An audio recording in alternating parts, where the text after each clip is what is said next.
Oi amigos, tudo bom? Bom, se você tá aqui pela primeira vez, não esquece, deixa seu like, se inscreve no canal, vem fazer parte da família Imparcialmente Santista. E hoje, depois de tantas derrotas aí, eu venho falar de um negócio chamado empate, né? Hoje o torcedor santista voltou a encontrar o gol. A hora ali que Lucas Braga marcou aquele golaço, eu não sabia o que fazer, eu olhei para um lado, eu olhei para o outro. E aí eu fiquei tão animada que depois quando o Jean Mota marcou, eu acabei me exaltando e depois todo o azar aconteceu com o Santos. Mas eu acho que a gente tem muita coisa interessante para comentar dessa partida, muita coisa legal que a gente pode pontuar. Não é o melhor futebol que a gente está vendo. O Santos, acima de tudo, a gente tem que pensar que é um time sem uma base, sem uma estrutura de futebol ainda, né? A gente tem ali no setor o gerente do Santos hoje, que é o Jorge Andrade, e o Santos em busca de um diretor de futebol. Alguns nomes sondados, como o Serri, que provavelmente aí está sendo encaminhado ao Grêmio, como também a gente viu o Klaus, só que o Klaus não foi aceito pelo conselho de gestão. Hoje, os nomes que chegam, tanto de diretor de futebol, tanto de técnico, têm que ser aceitos pelo conselho de gestão. E o Klaus, ele era o diretor de futebol, ficou 4 anos no Grêmio. Então, muito provavelmente, se o Santos conseguisse uma relação com ele, seria um pouco mais fácil a conversa com o Renato Gaúcho, porque ele passou muito tempo trabalhando com o Renato. Mas hoje o Santos volta nesse momento para estaca zero de diretor de futebol. E a gente sabe que se você não tem um diretor de futebol que você entende o trabalho, que você quer realmente fazer um projeto com ele, não faz sentido você tropeçar e trazer um técnico, você tropeçar e trazer a contratação. Santos hoje ele precisa se estruturar na base do seu futebol, do que o Santos quer, para conseguir depois olhar esportivamente. Só que isso tá demorando demais. Eu sei que não é fácil, realmente o mercado hoje brasileiro tem opções mais reduzidas, mas o Santos precisa achar um diretor de futebol e um técnico. E com esse técnico precisam vir as tais contratações pontuais. A gente vê no jogo de hoje que o time tem uma base, tem uma pequena estrutura, mas precisa de ajuda. Não dá para você colocar simplesmente nos meninos.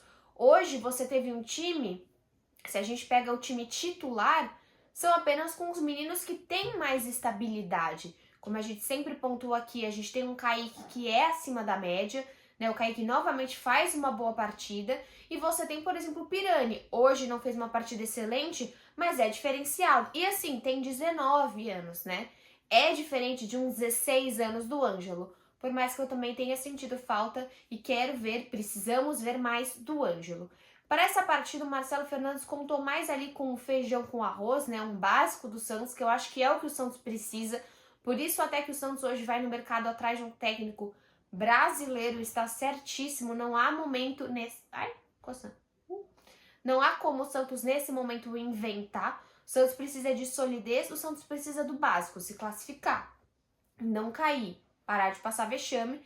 Eu acho que isso a gente consegue com um bom técnico e contratações pontuais. O João Paulo voltando aí, eu acho que fez uma partida ótima. O João Paulo, ele tá fazendo menos invenções na saída de bola. Eu acho que eu já comentei muitas vezes aqui que às vezes a saída de bola dele acaba sendo um pouco bagunçada. Também com certeza a pedidos do Ariel, né, que gostava dessa saída de bola mais habilidosa, mas isso depende de jogadores mais habilidosos. Eu acho que o João Paulo jogou mais simples. A dupla de zaga, novamente, eu acho que o Kaique se sai melhor que o Luan Pérez. Isso não deveria ser assim por conta da experiência do Luan Pérez. O Luan Pérez, ele às vezes consegue jogar mais, defender mais na parte terrestre do que na parte aérea. Ele precisa aparecer mais na bola parada, né? A gente sofreu novamente aí realmente com jogadas do Bragantino vindo por cima. O Santos não ganha uma jogada aérea, seja defensivamente ou ofensivamente. Vocês podem reparar que mesmo quando é escanteio do Santos, dificilmente o Santos consegue pegar essa bola. Dificilmente um escanteio do Santos leva a gol, já é algo sobrenatural, mas dificilmente um escanteio do Santos consegue ser realmente conduzido pelo próprio Santos. O Santos nunca ganha por cima. Isso precisa aí aparecer, isso tá na conta do Luan Pérez. O Felipe Jonathan, eu acho que é um jogador que é muito esforçado, melhorou no segundo tempo, ele marcou um pouco melhor do que ele estava marcando nos últimos jogos, mas ele tem um chute bom de fora da área e pode aparecer mais ofensivamente. O Santos hoje, ele tá no momento que ele precisa das jogadas paradas, né, de bola parada, e precisa das jogadas individuais porque o time não tem confiança. Um time que tem uma confiança, como você consegue enxergar no time do Bragantino, uma sintonia, um toque de bola bom, um time realmente... Tem um time, você tem obviamente destaques, mas o Bragantino tem um time completo. Realmente você tem mais confiança pro toque de bola. O Santos não tem a confiança pro toque de bola, então ele precisa ainda dessas jogadas individuais, como foram mesmo os 2 gols do Santos, foram bolas que você não imaginaria que o jogador ia finalizar naquele momento. Mas o talento individual é muito relevante para tirar, para dar essa calma, para dar confiança pro Santos. Com certeza, se o Santos não tivesse marcado o primeiro gol, o Giamota não arriscaria o segundo gol do Santos, que acabou sendo impedido. Então eu acho que o Felipe Jonathan tem capacidade para finalizar, ele é um bom finalizador e pode aparecer mais. Do outro lado complica, né? A gente fala do Pará, mas é nítido, assim, se nós sentimos a final da Libertadores, o Pará tá sentindo até agora. Fez uma partida ruim, fez uma partida fraca, fez uma partida que não condiz a experiência, a história que ele tem no clube. O gol foi um erro tremendo da saída de bola dele. Eu não imagino o Marcelo Fernandes indicando uma saída de bola com mais toque, com mais calma. Não é o perfil do treinador. Então, realmente, ele foi inventar algo e errou feio. Ele errou demais na última partida, errou muito novamente. O Pará é de longe, infelizmente, o pior da partida de hoje. E a gente precisa de um lateral experiente como o Pará. E assim, temos que pontuar a grande nhaca da diretoria de não inscrever o Madison.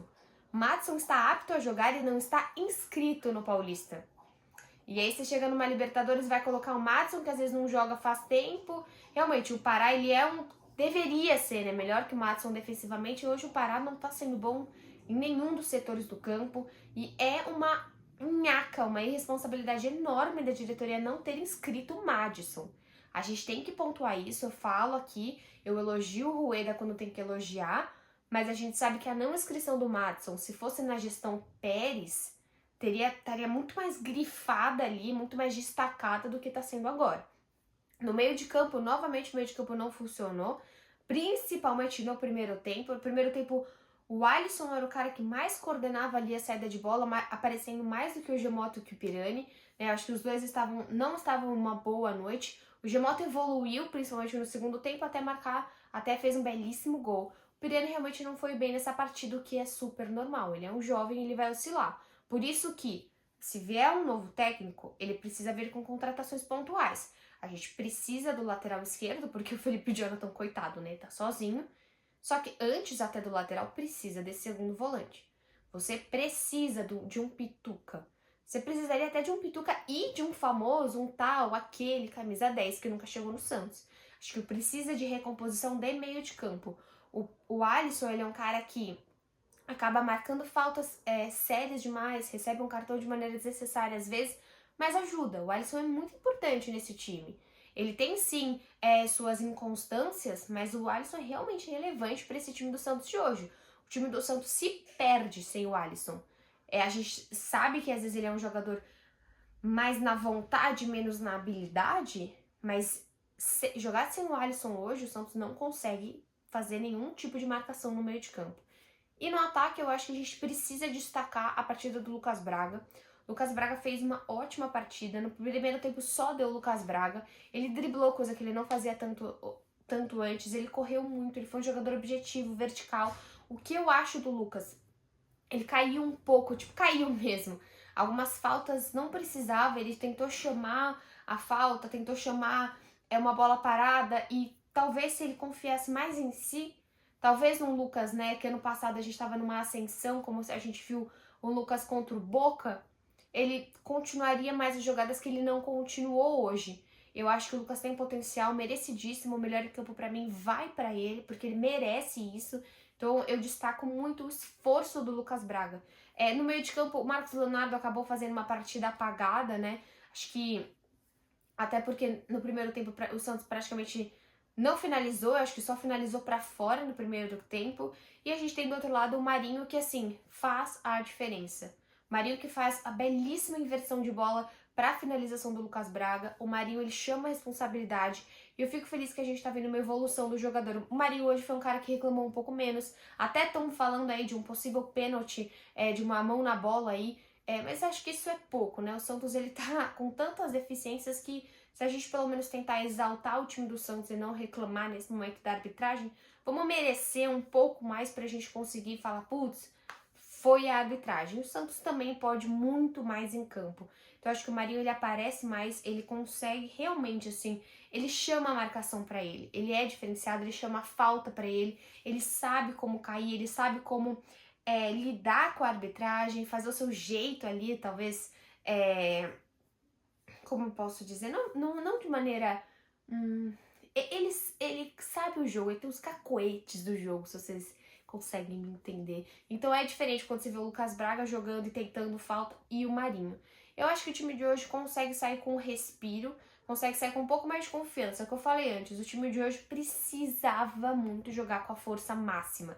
Lembrando que o Caio Jorge tá lesionado, Bruno Marques também, e o Alex também sentiu. Então a gente estava sem essas 3 peças além das tradicionais.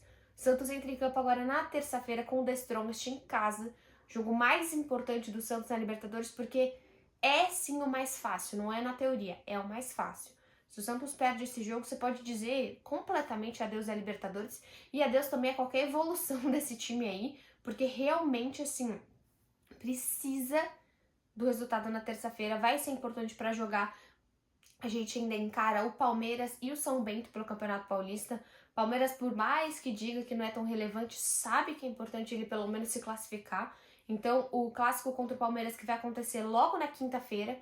Então, o Santos sai do jogo de hoje, o Santos joga com o The Strongest, o Santos já joga com o Palmeiras na quinta-feira. The Strongest terça, Palmeiras na quinta. Uma sequência dificílima, mas eu acho que hoje a gente sai desse jogo vendo pontuais melhoras e conseguindo enxergar um Santos que na terça-feira tem um time mais organizado. Vamos esperar que se a gente consegue contar com o Caio Jorge na terça-feira, porque o Caio Jorge, ele joga diferente do Marcos. Eu acho que às vezes ele consegue agregar mais, principalmente na marcação. O Caio Jorge é um cara que corre muito mais o campo do que o Marcos. Eu acho que pode fazer diferença na terça-feira. Bom, vejo vocês no próximo vídeo. Não se esqueça de se inscrever no canal e deixar o seu like.